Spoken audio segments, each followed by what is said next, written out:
Welcome to the Explainer. So today we're tackling a massive headache, something that's literally keeping enterprise leaders up at night. I'm talking about AI governance. The stakes right now? Absolutely sky high. We're going to break down a pretty incredible architectural blueprint today, known as RAID, or Responsible AI by Design. It's basically all about shifting from just crossing your fingers and hoping your AI behaves, to structurally, mechanically making sure it does. Because let's face it, AI systems are becoming autonomous. It's a thrilling, but, slightly chilling reality. We're way past dealing with simple, predictable chatbots here. We've got Gen AI, RAG ecosystems, agentic AI. These are complex setups making rapid-fire decisions on their own. And with that autonomy, well, you get a whole new breed of dynamic, runtime risks that your traditional security stack just wasn't built for. Okay, let's dive into this. Here's our blueprint for today's explainer. We'll start with the autonomous threat, look at why static principles are failing, unpack that RAID architecture, drill down into the 5 governance layers, and wrap it all up with continuous assurance. Section 1. The autonomous threat. To really get why this solution is so critical, we've got to diagnose the disease first. Modern AI systems are under relentless dynamic pressure. Just look at these outer ring risks: hallucinations, prompt injections, data leakage, bias, unsafe autonomous actions. It reads like a CISO's worst nightmare, right? Throw in retrieval poisoning, autonomous drift, toxic outputs, and vendor opacity. These aren't just, theoretical vulnerabilities you check for in an annual audit. This is an active, daily barrage hitting your AI the exact millisecond it tries to do its job. Section 2. Failing static principles. So, how are most orgs handling this real-time barrage? Honestly, not great. There's this huge disconnect right now. On one side, you have traditional governance, static policies, compliance checklists, shiny PDF documents about ethics. But on the other side, you're facing live prompt injections and real-time data leakage. Paper governance just totally collapses when it hits dynamic, real-world AI failures. It's literally like trying to stop a speeding freight train by holding up a stop sign printed on a piece of printer paper. It just doesn't work. We desperately need a better way.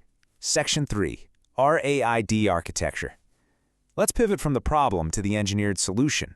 And this brilliantly illustrates the fix. Right in the middle, you've got your core trustworthy AI system. That's your machine learning, Gen AI, RAG, your agents. But look at how heavily fortified that center is. That is the RAID framework in action. It's built like an advanced cybersecurity perimeter, not just some generic conceptual diagram. This is hardcore runtime AI governance, designed to actively protect your system from the inside out, while it's live. What makes this whole thing tick is this inner ring of embedded control patterns. I want you to think of these as the AI's active immune system. We're talking embedded human oversight, hard-coded guardrails, and grounding techniques to keep the facts anchored in reality. You've got explainability, confidence scoring, automated policy enforcement, real-time monitoring, and strict approval gates. These aren't external auditors swooping in a month later. These are embedded reflexes that instantly activate to block those outer threats the millisecond they pop up. Now we know what the controls are, but where do they actually live in your tech stack? Let's move to Section 4, the 5 governance layers. Let's see how this builds out across a real enterprise environment. The RAID framework maps those exact immune system controls we just talked about across 5 interconnected layers: the data layer, the model layer, the application layer, operations and monitoring, and finally, the governance layer. Starting right at the bedrock, the data layer. This is where we lock down data provenance, enforce data minimization, and run intense quality checks. We have to make sure we aren't feeding the AI toxic or biased junk right out of the gate. Then, moving one step up to the model layer, we actually bake in adversarial robustness, vulnerability testing, and explainability techniques.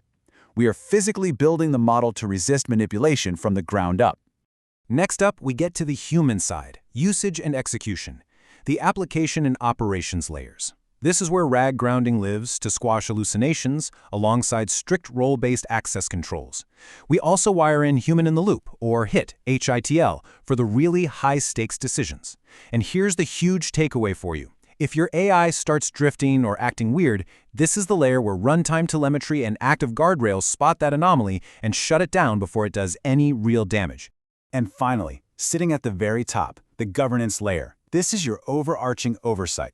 We're talking comprehensive, immutable audit logs, decision logs that tell you exactly why an AI made a specific call, strict exception management, and hard action thresholds tied directly to your enterprise policies. This layer is your absolute proof for regulators and honestly for your own peace of mind that your AI is actually doing what you told it to do.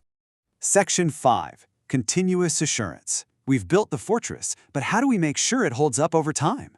Because securing enterprise AI, it's never a set-it-and-forget-it deal. It's a daily, continuous battlefield. Look at this lifecycle flow. First, threats emerge. Almost instantly, those RAD controls we mapped out activate, letting the AI system operate safely inside its guardrails. From there, we pull monitoring data and insights, which feeds right back into assurance and improvement. It is a closed-loop validation cycle that literally never sleeps. To actually pull off that continuous loop, you need specific operational gears turning. You need AI SIA, which is AI System Impact and Risk Assessment, along with continuous monitoring, incident management, and regulatory compliance checks. But honestly, the coolest piece here is red teaming.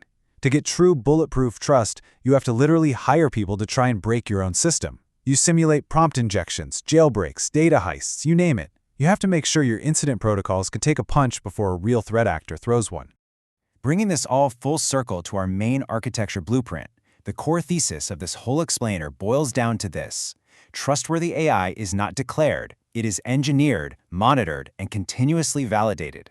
You just can't write a nice ethical policy document, slap a safe label on your system, and hope for the best anymore. Trust has to be mechanically, systematically hardwired right into the runtime environment of the AI itself. Frameworks like the one developed by Prochorus give us a really powerful, actionable blueprint to make that jump, from passive, paper-based principles to active, runtime AI governance. Which leaves us with one final, absolutely critical question to ask yourself about your own organization.